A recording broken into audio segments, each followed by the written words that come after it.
KMTV seen chaîne YouTube bu leen di indil ay xibaar yu wóor te leer. waaw problème mu foncier Kër Moussa moom bëri na lool vraiment lu ko commencé Taliba mooy boo jógee Pout dem ba Sébi la cay Kër Moussa moom frontière bi ñëw ba AIBD maanaam suñu limite ak Diass litige foncier rek kese la déglu naa benn rajo RFM la mu ne maire commune Kër Moussa nee na lotissement yi nekk ci wetu aéroport bi yépp lotissement irrégulier la amul base légale loolu la journaliste bi wax man ma jàpp ne vraiment bu ñu nekkoon dëkk boo xam ne gestion bi c'est rigoureuse maire bi wax loolu waroon nañ ko wax moom mu joxe explication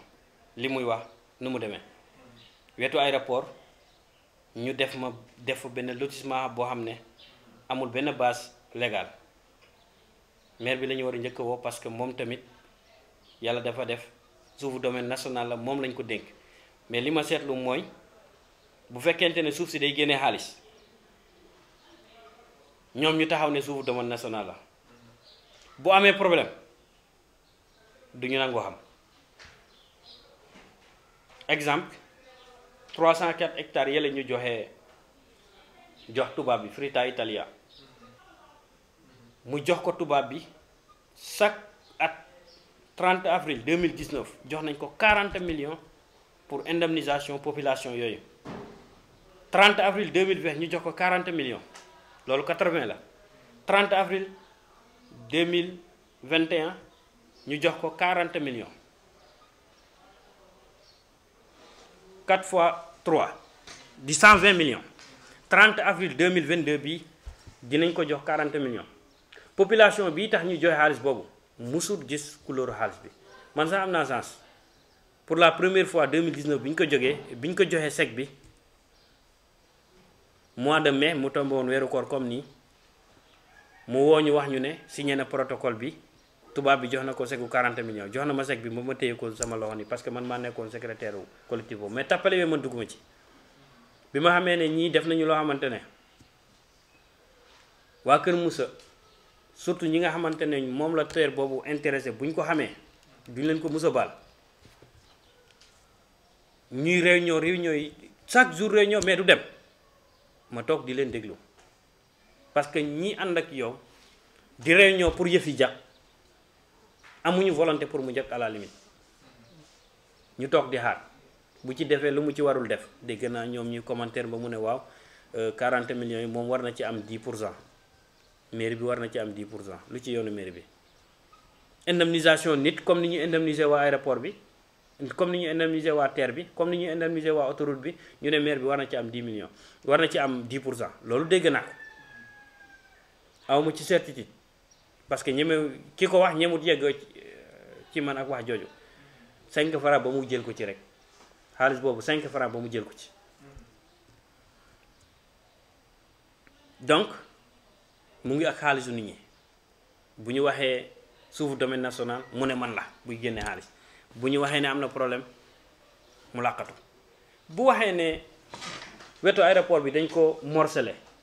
de manière illégale moom la ñu war a njëkk a woo laaj ko ne li ngay wax nu mu demee gis nga kayit yi lii yëpp ay kayit la li ngay gis nii jal bii nii ay kayit la yoo xamante ne moom moo ko signé moom le maire moom artiste kayit yi yëpp moo ko signé fii commune Kër Moussa amul benn suuf boo xamante ne danga fay dem tey morcelé wuñu ko moom mu génne kii bayal boobu gisuma ko fi vraiment gisuma ko bu taxawee wax ne nag c'est sans base légale yaakaar naa koor gi moo ko jàppoon parce que déjà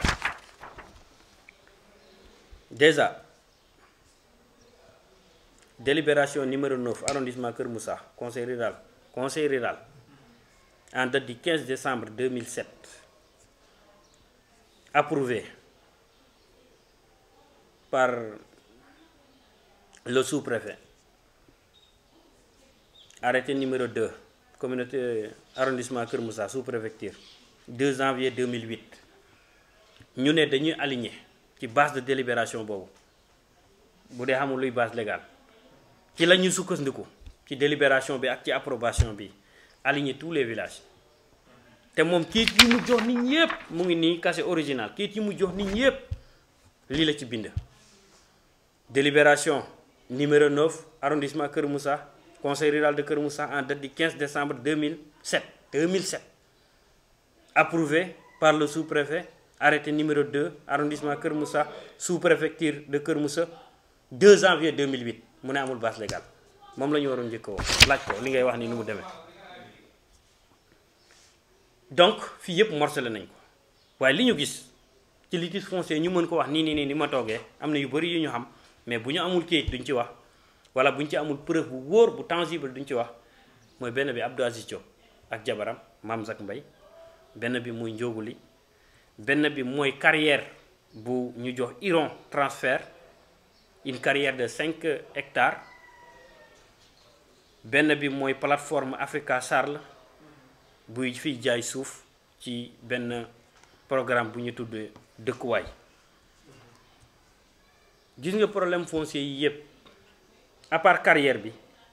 ak plateforme Africa Charles bi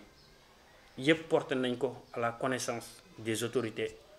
te sàmm sa moomeel porté ko wax ak ñi ñu war a waxal ci suuf soosu yëpp wax nañ ko depuis 2019 bi ma nekkee secrétaire sàmm sa moomeel chaque at nii lay def damay bind courrier en bonne et due forme 2019 2020 2021 2022 dañuy bind wax litige foncier yi nekk commune Keur Moussa yëpp déposé ko ba déposé ko mairie ba garder suñuy décharge di xaar tappale yi nga xamante ne ñoom la ñu jox suñu suuf bu ñu ñëwee fii bu boobaa kenn du wax ne yëgul lay xew ñoom ñëpp yëgoon nañ présidence yëg na ba ci mairie bi joxe suuf si yëg na parce que tamit li am mooy problème mu suuf foo ko waxee projet d'utilité publique moo ñëw di nangu seen suuf xëy na am na mu demee wala boog mairie bi fi nekk def ay tooy doona ci wàllu suuf ñun nag yi ñuy wax du benn projet d'utilité publique mairie bi mooy ñëw def ay tooy doona kaw Mame Zack Mbaye Diop di jabaru Abdou Aziz Diop nekkoon délégué ministère de l'économie dafa am délibération commune Keur Moussa bu toll ci 203 hectares qui date de 1995 à usage agricole wala agro-sylvo-pastoral mu am liggéeyam doxut 98 mu daw parce que 95 la commencé muy xeex ak séeréer si moom mu daw 2007 ci délibération bi ma leen citeel fii sànq ñu def alignement dëkk yëpp maire bi au lieu mu désaffecté 203 hectares yooyu désaffecté wu ko dafa ñëw defaat beneen délibération ci kaw délibération boobu da ko xamut woon ne délibération am na fa wala moom xam-xamam moo yem foofu ne suuf du am ñaari délibération balaa ngaa defaat délibération da ngay désaffecté kële ba pare doog a defaat beneen délibération ndax xamu ko waaye mu def délibération ci kaw délibération aligné suuf si delloo ko nit ñi même suuf soosu ñun muy kàccali kesoxat mbadat bi ñu waxee ne dañuy taxaw ci aéroport bi dañ leen wax ne oui effectivement lépp loo xamante ne aéroport bi jël na ko effectivement jël na ko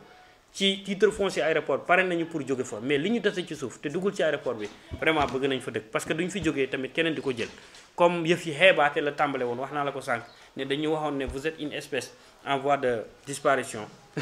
jóge leen fi ñeneen ñëw loolu lañ doon bañ mu defalaat ñu beneen délibération ci kaw ñaari délibération yële délibération 100 hectares bu dee ci ñun xamuñu woon ne noonu la demee ne désaffecté na ko wala lii waaye balaa ñu koo def ñun ñii ñoo àndoon ak waa cadastre 2015 plan baa ngi fi lépp a ngi fi administration bi yépp lu commencé gouverneur te mooy président commission régionale bi préfet départemental wàcc sur le terrain en tout cas gis nañ fi façon préfet bu ne waaye Alioune Badara Samb l'actuel gouverneur de Saint-Louis man su may wax dañ koy remercier parce que tamit il était très disponible et très courtois avec la population pour solution mën a am waaw la cay autorité nag la ci moom mu nga ca waaye li nga xamante ne àq bi nga xamante ne war na ko kii ci population bi dana ko doxal dañ koy remercier bu baax. dafa doon wàcc sur le terrain wax ne lii ngeen wax nii mënta nekk lii ngeen wax nii mën na nekk mais nii lay demee ñun ñu natt suuf soosu ñu am 172 hectares yoo xamante ne ñu ne ñu fii mën ngeen fi dëkk amul benn projet état bu ci nekk plan baa ngi fi bu cadastre génnee boobu Abdou Aziz am na fi délibération mais demul fenn ci délibération yi la mairie ak approbation sous-préfet cadastre contrôlé gis ne suuf si kenn kalewu ko benn projet amu ci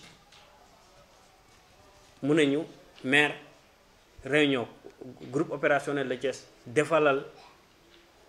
waa Kathie Kessoat Mbadat délibération ñoom ñu dëkk fii délibération baa ngi fii ak approbation sous-préfet ñu jox ñu ko moom mu defar maire bi defar cahier de charge pour le lotissement administratif ñu def ko 20 copies dugal ko urbanisme ñu bloqué yëf yi bloqué ko maire bi di génneel Abdou Aziz kayit di ko jox ci turu jabaram di ñu génneel kayit di ñu jox pour ñu dëkk ci même assiette foncière li may wax ni waxoon naa ko daaw jéeg ñu ne li may wax du dëgg ma wax ko daaw ñu ne dañuy def point de presse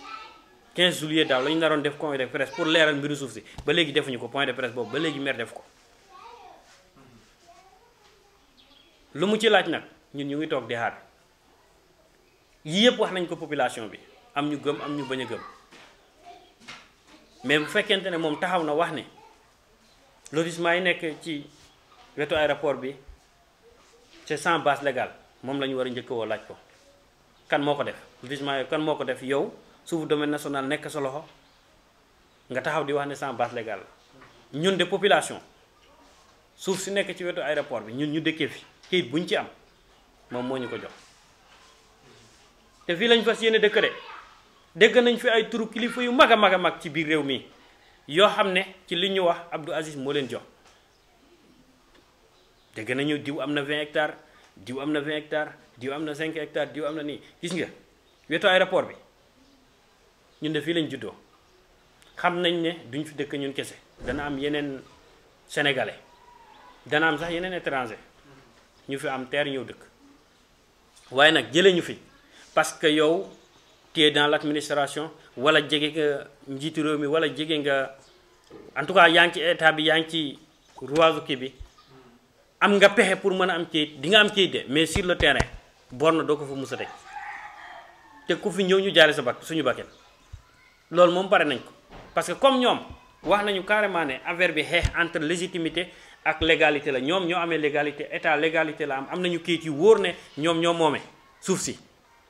dinañu xam fan nañ ko moomee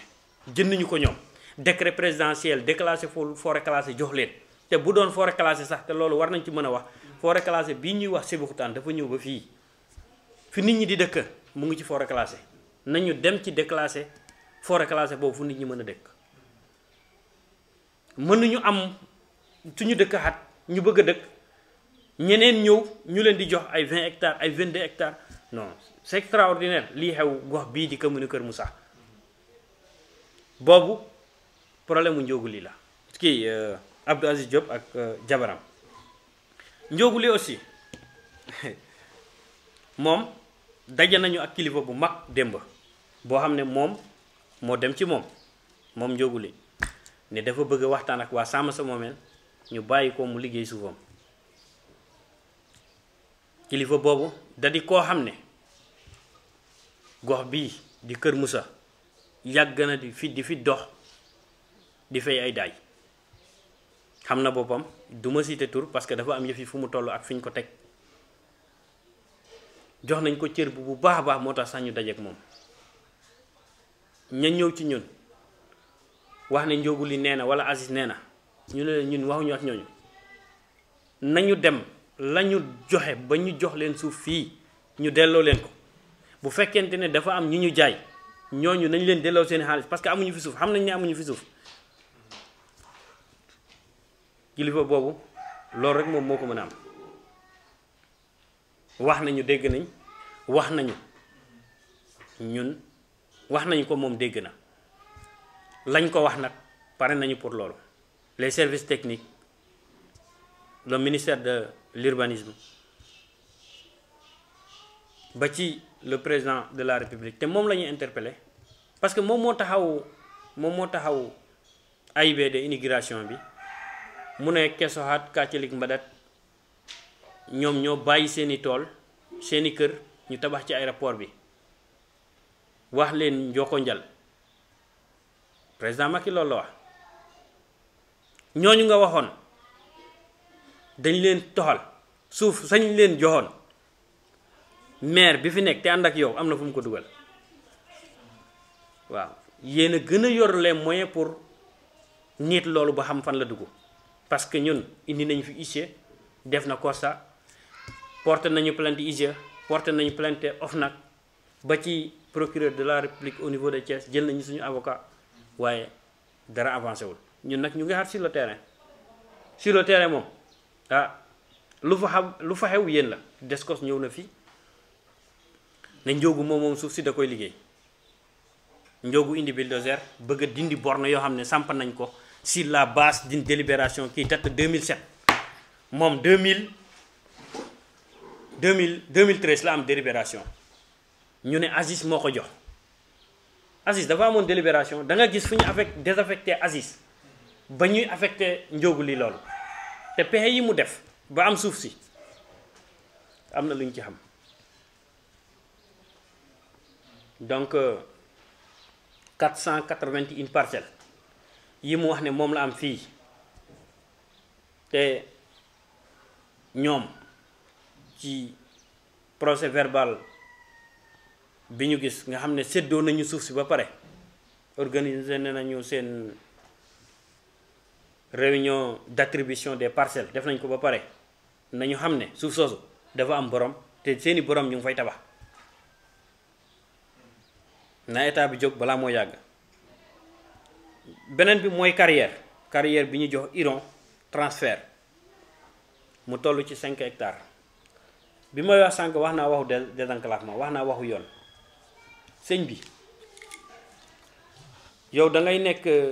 ci nguur gi nekk ci état bi jege ñi signé am say pexe yi bopp dem comme carrière bu amoon diggante Tuule ak Landu ak Yeba am carrière bi du am étude du am dara da ngay ñëw rek di tibb latérite di dem latérite yi ngay tibb c'est pour nga defar yoon pour ñu defari tali la te fi ñu koy tibbee yow xam nga ne camion yi ngay indi yoon bi ñuy jaar yoon bu baax amuñu ko ñu ne ñu daal na ngeen bàyyi ndaw si mu tibb carrière bi yóbbu ba ñu woowee nag suñuy ñu ëppal xam-xam ci wàllu carrière ñu waxtaan saisir nañu ministère bi dëggantaan directement ñu wax ak moom pour le moment liñ ko wax ne carrière bi day am étude d'impact social et environnemental te carrière bi aussi day am cahier de gestion environnementale carrière bi aussi ñun dootuñu nangu ñuy tibbal latérite suñu biir maanaam toog ci jama ba pare mine de jama ba pare di yalwaan loolu dootuñu ko nangu suñu latérite bu ñu ko fi tibbee dinañ defar suñu yoon lu des mu yóbbu moom moo xam ministère des mines ak environnement ba muy tontu en tout cas ci réunion yi gars yi assisté mënu ma woon dem compte rendu boobu la ñu defar ne dafa ne ndaw si demal defi étude bi te effectivement document bi ma jot loolu lañ ko wax étude d'impact social et environnemental ak cahier de gestion environnementale yooyu bu amul carrière bu du am loolu ministère bi xas na ko wax ñun niñ koy sàkkoo bu amul carrière bi du am ñoom ñoo xam fu ñu mën a jaar lu ñu mën a def étude bu amul carré bu amut waxtaan ñaar yi bu amut étude bi ak cahier de gestion bi ñun ñu waxtaan bu juboo ci ni muy demee carré du fi amee parce que ñun xaaratuñu ci maire bii ak équipe bi mu jiite pour mu waxal ñu yenn yi xaaruñu ko. beneen bi mooy su ñuy tëjee wàllu kii bi mooy benn plateforme la ñu jot fan yi muy plateforme Afrique Charles SAR buy jaay terrain fii ci commune Kër Moussa diggante ñun woo nañ leen pour xam fan la diggante Tuuli site de recasement Landu ak Suun la autoroute ci kaw terre bi fi muy jaar maanaam terre bi du ko laal te foofu tamit comme ni ma la ko waxee sànq gars yi délibération la ñu am ci boo dégloo vidéo bi wax nañu ne terrain yi 1 million 500 lañ koy jaayee ci 200 mètres carrés waaye am nañ délibération def nañu enquête arrêté ministériel la ñuy xaar. Je profite de l'occasion wax ministère de l'urbanisme monsieur Ablaye Seydou Sow commune Kër Moussa boo fa gisee benn document buy wax ci suuf bu ñu war a signer arrêté pour autorisation de lotir ak procédure bu mu mën a nekk ci say service demal defi enquête sur le terrain balaa ngaa signer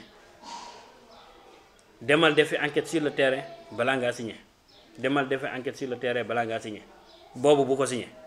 foofu ñu ko leen di jox ci délibération ak coopérative d'habitat yi ci jënd yépp di woote kaay leen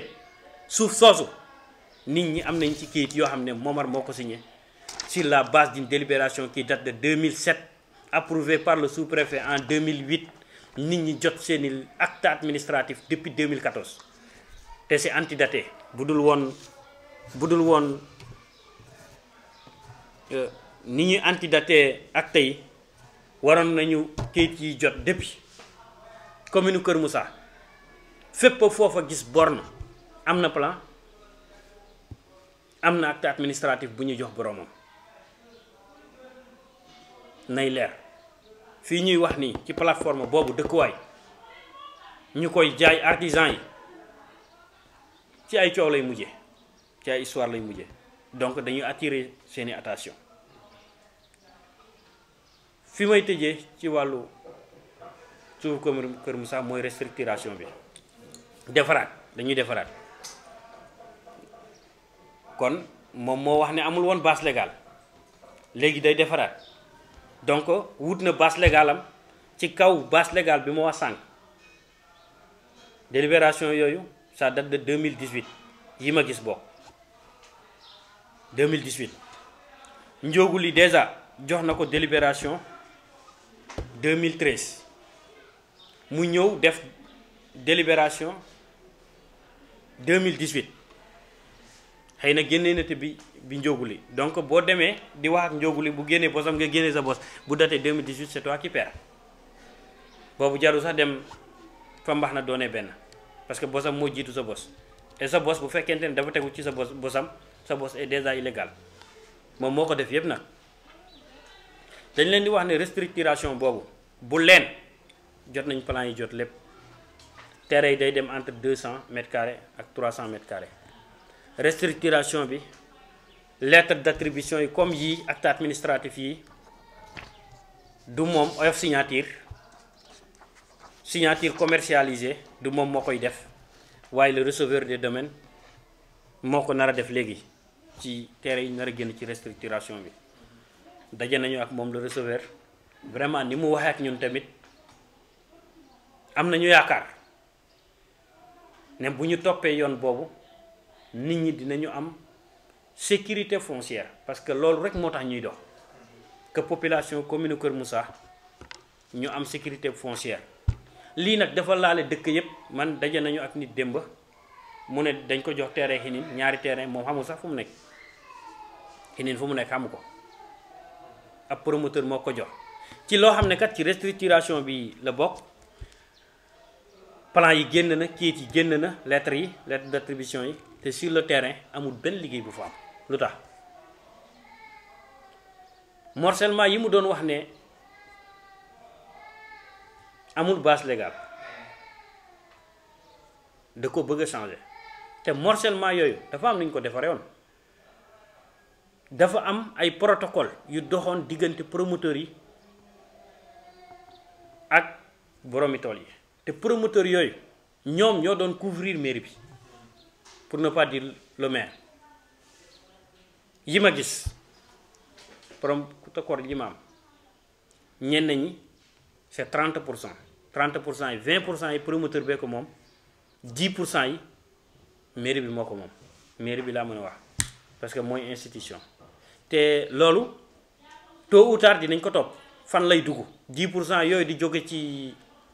lotissement yi di dugg ci mairie bi fan lay dugg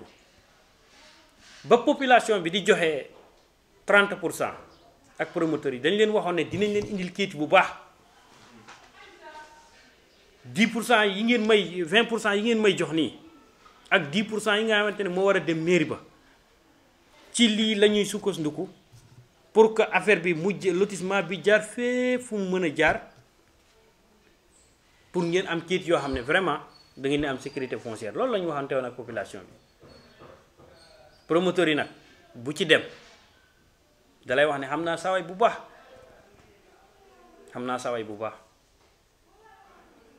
waaw mën naa fexe ba nga am kayit yu baax kayit yi mu ngi nii kayit yi la ñu am na ñoo xam ne dem nañu fay ordre de recette te jël nañ ko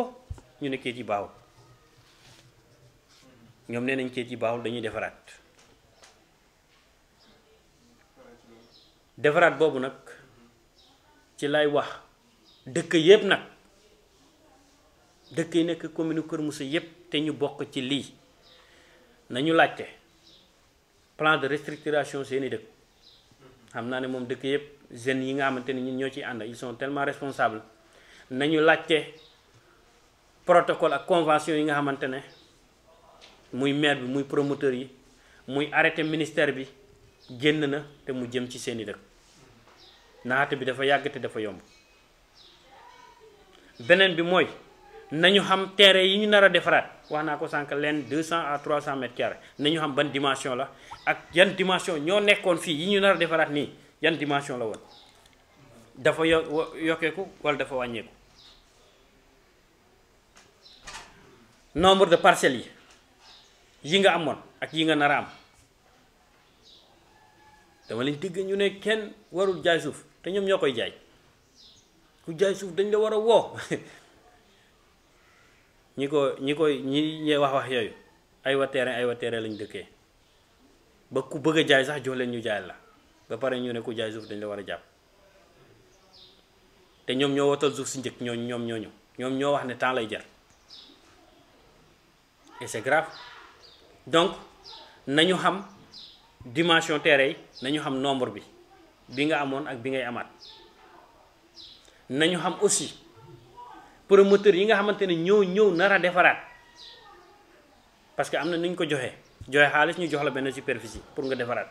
kooku ñëwul parce que c'est un philanthrope dafa ñëw pour dimbali leen dafa baax xol bi moo yaatu dafa ñëw pour wut alal ku ci defaraat dafay am pourcentage boobu fan lay féete bi nga xamante ne jotoon nañ ko jël muy 30 pour cent yi ma wax sànq te li ma gis mooy foo xamante ne amul woon borne jafe na fi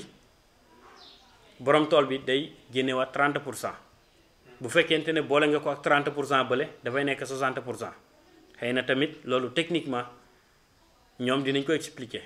foo xamante ne amoon na borne déjà chaque terrain borom tool bi day fay 25 000 francs mu ngi document baa ngi fii protocole la bu ma gis ak cahier de charge yu ñu photocopier denc ñuy wax borom tool yi ne ñoom ñoo gën a xam ne ku ci am ak situation bi ñuy dund fii ku ci am 30 terrain ñu ne la joxal 25 000 francs da ngay ne non mënuma joxe 25 000 francs loolu ñaata lay doon ci terrain nga joxe waat say terrain te terrain yi moomoo ko li environnementaliste yi di wax suuf si da ngeen ko abbu ci seeni doom ñoo xamante ne juddooguñu te seeni maam doon leen ko dencal ñi fi nekk di góor suuf di jaay yëpp amul kenn ñi fi nekk di jaay suuf amul kenn ku ci góor suuf seen papa yi wala seen maam yi ñoo ko goroon donc war nañu xalaat la génération future ci taxawaay bi ñuy am par rapport ak suuf soosu. Restructuration bi ba mu taxawee ñu yëg ko ñu def recoupement d'information bind nañu maire bind autorité yëpp depuis 2020 ñu ne ko restructuration bi sàmm sa moomeel bañu waaye nañ def état des lieux li nekk sur le terrain. Beneen point bi nañu def des réunions de sensibilisation ci dëkk yi nga xamante ne ñoom la ñuy restructurer ba ñu xam loolu mooy gestion participative pour nit ñi mën a xam kat lan la ñuy indil. bañ na ne du ko def élection weesu na dégg naa nee na comme population bi moo ko fal suffrage direct bi nekkul indirect te conseil fal ko moom day liggéey lu ko neex lay def day wax rek day wax. Gis nga restructuration bi dégg naa commencé na dem ci dëkk yi à sa manière commencé na dem ci dëkk yi à sa manière wiiri wiiri jaari ndaare. réunion yooyu dafay indi ñoo xam ne amee nañu xam-xam bi parce que xam nañ ne amu ko ñi ko nar a def ñu expliquer nit ñi ba ñu comprendre sinon xam na ne machine du fi dugg machine du dugg ci dëkk yi moom kenn gënu ko xam loolu. nit ku la wax ne man nangu naa lii waaye ñëwal ñu waxtaane ko man ma xam yow nga ne man fal nañ ma may def lu ma ne amu fi moom xam na ko sax vraiment bind nañ ko wax nañ ko tànkam lu na comme ni ñu état bi yëpp di tànkam loo waaye ñu ngi fi te moom mu ngi fi. KMTV seen chaîne YouTube bu leen di indil ay xibaar yu wóor te leer